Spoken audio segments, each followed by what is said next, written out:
우리 이 시간 말씀 예레미야 42장 15절에서 22절까지 말씀 보겠습니다. 예레미야 42장 15절에서 22절의 말씀입니다. 너희 유다의 남은 자여, 이제 여호와의 말씀을 들으라. 만군의 여호와 이스라엘의 하나님께서 이같이 말씀하시되, 너희가 만일 애굽에 들어가서 거기에 살기로 고집하면 너희가 두려워하는 칼이 애굽 땅으로 따라가서 너희에게 미칠 것이요, 너희가 두려워하는 기근이 애굽으로 급히 따라가서 너희에게 임하리니 너희가 거기에서 죽을 것이라. 무릇 애굽으로 들어가서 거기에 머물러 살기로 고집하는 모든 사람은 이와 같이 되리니 곧 칼과 기근과 전염병에 죽을 것인즉 내가 그들에게 내리는 재난을 벗어나서 남을 자 없으리라. 만군의 여호와 이스라엘의 하나님께서 이와 같이 말씀하시되, 나의 노여움과 분을 예루살렘 주민에게 부은 것 같이 너희가 애굽에 이를 때에 나의 분을 너희에게 부으리니 너희가 가증함과 놀램과 저주와 치욕거리가 될 것이라. 너희가 다시는 이 땅을 보지 못하리라 하시도다. 유다의 남은 자들아, 여호와께서 너희를 두고 하신 말씀에 너희는 애굽으로 가지 말라 하셨고, 나도 오늘 너희에게 경고한 것을 너희는 분명히 알라. 너희가 나를 너희 하나님 여호와께 보내며 이르기를, 우리를 위하여 우리 하나님 여호와께 기도하고 우리 하나님 여호와께서 말씀하신 대로 우리에게 전하라. 우리가 그대로 행하리라 하여 너희 마음을 속였느니라. 너희 하나님 여호와께서 나를 보내사 너희에게 명하신 말씀을 내가 오늘 너희에게 전하였어도 너희가 너희 하나님 여호와의 목소리를 도무지 순종하지 아니하였은즉 너희가 가서 머물려고 하는 곳에서 칼과 기근과 전염병에 죽을 줄 분명히 알지니라. 아멘. 할렐루야. 새날을 주신 하나님을 찬양합니다. 8월 한 달도 하나님의 말씀 안에 거하고 하나님의 뜻 안에 순종하는 기쁨의 8월 되기를 소망합니다. 우리 어제까지의 본문의 말씀을 잠깐 돌아보면 이제 바벨론 포로로 끌려간 다음에 이제 남은 자들이 있었습니다. 그 남겨진 자들 가운데 그 땅을 또 다스리기 위해서 바벨론이 총독으로 그다랴를 세웁니다. 근데 그 남아있던 자들 중에 왕족 이스마엘이 있었는데, 이 이스마엘이 바벨론이 세웠던 총독 그다랴와 함께 있었던 바벨론의 군사들을 살해합니다. 어떤 이 예루살렘이 이스라엘이 멸망당한 것에 대한 어떤 일말의 회개나 이런 것들이 없이 이기적인 행동을 하고 맙니다. 그래서 이 왕족 이스마엘의 악행을 들은 요하난이 그를 추적해서 이스마엘에게 사로잡힌 사람들을 구합니다. 그래서 구해서 다시 돌아와야 되는데 미스바로 돌아와야 함에도 불구하고 요하난과 그들의 일행은 애굽으로 발걸음을 향합니다. 그리고 그 애굽으로 가는 길목에서 요하난은 예레미야에게 하나님의 뜻을 물어봅니다.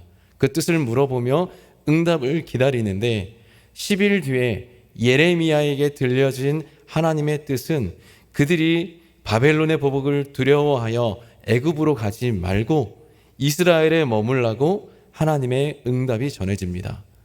그래서 이것을 요한한 일행에게 예레미야가 전하는 어떤 그런 과정 가운데 오늘 본문의 내용이 이어져 있습니다. 그래서 오늘 15절 이하는 요한한 일행에게 구체적으로 하나님의 뜻을 풀어서 전하고 있습니다. 우리 15절 말씀 같이 읽어보겠습니다. 너희 유다의 남은 자여, 이제 여호와의 말씀을 들으라. 만군의 여호와 이스라엘의 하나님께서 이와 같이 말씀하시되, 너희가 만일 애굽에 들어가서 거기에 살기로 고집하며, 한 절 더 읽겠습니다. 너희가 두려워하는 칼이 애굽 땅으로 따라가서 너희에게 미칠 것이요, 너희가 두려워하는 기근이 애굽으로 급히 따라가서 너희에게 임하리니 너희가 거기에서 죽을 것이라. 아멘. 15절 16절 말씀을 보면 한마디로 애굽 땅에 가라는 거예요, 가지 말라는 거예요? 가지 말라는 겁니다. 갈 경우에는 너희가 그렇게 두려워하는 칼이 따라갈 것이고 너희가 두려워하는 기근이 따라갈 것이다. 반드시 죽을 거니까 가지 말라고 이야기합니다. 그러면서 이 이스라엘 백성들을 향해서 지칭했을 때 남은 자들이라고 그렇게 부르고 있습니다. 15절도 남은 자라고 부르고 있고 19절에서도 유다의 남은 자들아라고 그렇게 부르고 있습니다. 실제로 그렇죠. 바벨론 포로로 끌려가지 않고 그대로 이스라엘 땅에, 예루살렘 땅에 남아있는 자들입니다. 하나님께서 그렇게 남겨둔 자들입니다. 그들이 스스로 남기로 해서가 아니라 하나님께서 남기셨다라는 그 의미입니다. 여러분, 그렇다면 하나님께서는 왜 그들을 남기셨을까요? 분명히 그 이유가 있습니다. 그것은 하나님의 약속과 연결이 되어 있습니다. 이미 바벨론에 의해서 함락되기 전에 하나님께서는 예루살렘에 대한 어떤 회복, 그리고 다시 포로에서 귀환할 것을 예레미야 선지자를 통해서 분명히 말씀하셨습니다. 그래서 약속한 기한이 되면 이스라엘이 회복될 것이기 때문에 회복될 것을 바라보고 소망하면서 그 땅에 거주하라는 겁니다. 마치 예레미야에게 사촌 아나돗의 밭을 사라고 말씀하셨던 것처럼 하나님이 예루살렘의 회복을 강하게 어떤 나타내시고 드러내는 단어가 남은 자라는 단어입니다. 그래서 그 남은 자들이 그 이스라엘 땅에 잘 남아있는 것이 하나님의 뜻이고, 그렇게 남아있을 때 하나님께서 그들에게 생명을 주실 것이다 라고 말씀하셨습니다. 여러분, 하나님은 믿을 만한 분입니다. 특히 이스라엘 백성들은 40년 동안에 한결같은 하나님의 메시지 예언을 들었습니다. 여러 사람들은 망한다, 망하지 않는다. 거짓 선지자들은 때를 따라서 애굽을 의지해야 된다, 바벨론을 의지해야 된다, 왔다 갔다 하면서 어떤 일관되지 않은 어떤 그들이 예언을 하기도 하고, 정치에 식견이 있는 사람도 그때그때마다 다른 판단과 상황을 내렸습니다. 그런데 예레미야 선지자는 한결같이 하나님의 뜻을 40년 동안 외쳤고, 외쳤던 대로 그 일들이 이루어지는 것을 보았습니다. 그 예언대로 바벨론에 의해 함락을 당하고 포로로 끌려갔습니다. 그렇다면 다른 사람들은 이랬다 저랬다 해도 한결같이 외쳤던 예레미야, 그리고 그 예레미야에게 말씀을 주셨던 하나님을 누구보다 신뢰할 만한데, 믿을 만한데, 그런데 사람들은 이상하게 믿지 않습니다. 예레미야에게 하나님의 뜻을 물었던 요한도 그분의 말씀을 믿지 않습니다. 믿을 만한 하나님과 그분의 언약을 믿지 않습니다. 왜요? 믿을 만한 존재를, 그리고 그분의 말씀을 믿는 게 아니라 자기가 믿고 싶은 것을 믿게 되는 겁니다. 요한의 경우는 바벨론의 보복이 두려웠습니다. 무자비한 그들이었기 때문에 요한의 어떤 판단과 요한의 어떤 감정 그 자체는 당연해 보입니다. 애굽으로 피신해서 그 당시 나일강으로 인한 어떤 풍요로움이 가득했던 그곳에서 또 먹고 살 문제도 해결하고, 애굽으로 피신해서 칼이나 전쟁도 피하고, 어떤 그렇게 애굽으로 가는 것이 현명한 선택처럼 보입니다. 그런데 성경은 말합니다. 요한의 판단이 고집이라고 말합니다. 15절 마지막에 애굽에 들어가서 거기에 살기로 고집하면 이라고 말씀하고 있습니다. 여러분, 이스라엘은 원래부터, 처음에 그 나라가 시작될 때부터 그들은 어떤 풍요를 쫓아가는 민족이 아니었습니다. 하나님의 말씀을 따라가야 살 수 있었던 민족입니다. 과거 이스라엘 백성들이 출애굽했을 때 그들이 배고파서 양식이 없어서 애굽에서 나왔습니까? 그들에게 어떤 전쟁의 위협이 있어서 나왔습니까? 아닙니다.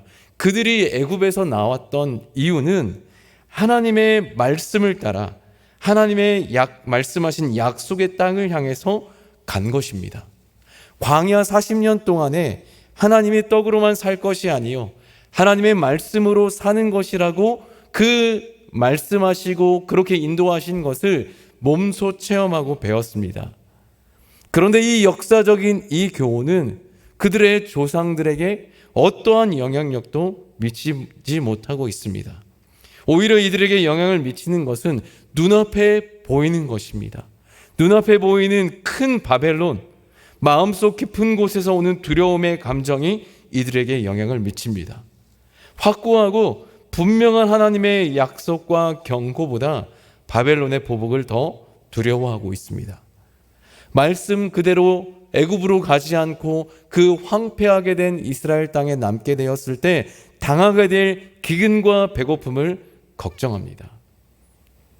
그런 그들에게 예레미야 선지자에게 물었을 때 이미 그 안에 그들에게는 답은 정해져 있었습니다. 예레미야에게 물었던 것은 정해진 답에 대한 확신을 더하기를 원했던 것 같습니다. 그래서 누구에게 물어봐도 합리적인 판단에 대해서 하나님께서 확신 주시기를 바랬던 겁니다. 우리 21절의 말씀 함께 읽어보겠습니다. 너희 하나님 여호와께서 나를 보내사 너희에게 명하신 말씀을 내가 오늘 너희에게 전하였어도 너희 하나님 여호와의 목소리를 도무지 순종하지 아니하였은즉. 아멘. 여러분, 하나님의 뜻을 요청한 그들에게 하나님의 뜻을 전합니다. 이미 요한안의 일행이 그렇게 하겠다라고 응답한 것 아닌데 이미 하나님께서 그들의 마음과 그들의 뜻을 드러내고 보여주셔서 이미 그들 안에 하나님의 뜻을 묻고 순종하겠다라고 말했지만은 하나님의 뜻을 묻고 순종하겠다라고 말한 그들의 속은 하나님의 뜻을 묻고 그들에게 좋은 것이면 순종하겠지만은 좋지 않은 것은 순종하지 않을 것이다. 이미 하나님의 뜻은 애굽으로 가면 죽는 것이고 남아있는 것을 원한 것이라고 말하는 그 상황 가운데에서 그들의 마음에 올라오는 불순종, 그들의 마음에 올라오는 순종하지 않음에 대해서 하나님께서는 분명히 책망하시는 겁니다. 그렇게 책망하면서 그들의 아직은 드러나지 않은 뜻을 말함에도 불구하고 그들은 듣지 않습니다. 내 생각과 판단과 다른 하나님의 뜻을 밀어냅니다. 참으로 안타깝습니다.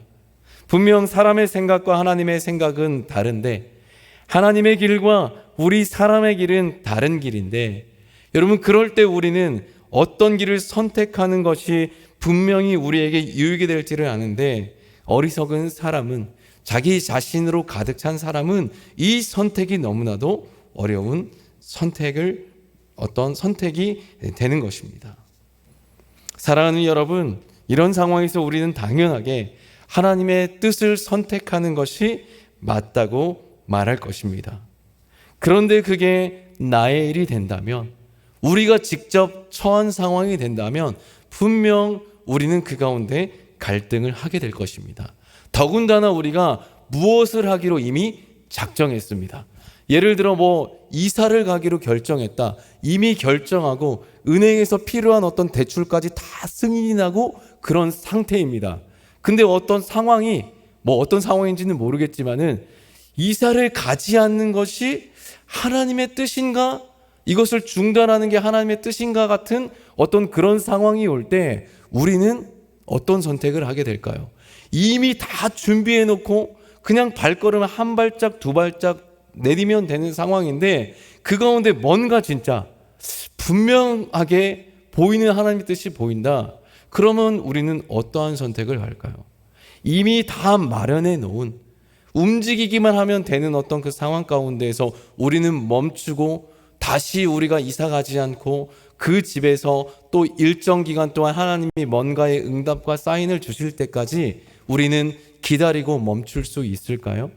이사를 예로 들었지만은 여러 또 상황이 있을 겁니다. 직장을 옮긴다라든지 자녀의 어떤 문제에 대해서, 우리 집안의 상황에 대해서 뭔가 다 준비해 놓고 하나님께 어떤 물었을 때 내가 준비한 것, 내가 계획한 것과 다른 어떤 상황들을 하나님이 열어가실 때 우리는 그것을 정말 멈추고 중단하고 잠시 또 하나님의 다른 뜻이 있을 때 기다릴 수 있을지, 가만히 있어서 주가 하나님 되는 것을, 여러분 우리는 그렇게 고백하고 그 말씀을 알고 있지만은 진짜 그 가운데서 멈추고 기다리는 것이 우리 가운데 가능할 것인지, 하박국 선지자의 고백처럼 주여 대체 어느 때입니까? 라고 항변하는 것이 여러분 어쩌면 우리의 연약한 모습, 우리의 이기적인 모습이 아닙니까?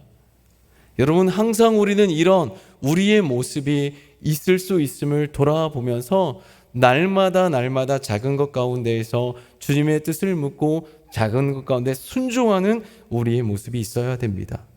이런 어떤 우리의 본래의 성질을 이겨내는, 우리의 어떤 이기적인 것과 우리의 또 욕심, 우리의 계획과 뜻을 내려놓고 하나님의 선한 뜻을 선택하는 우리의 결단과 용기가 필요합니다. 여러분 예수님도 그러하셨습니다. 여러분 누가 봐도 이 십자가를 예수님이 지신다라는 것은 말이 안 되는 것입니다.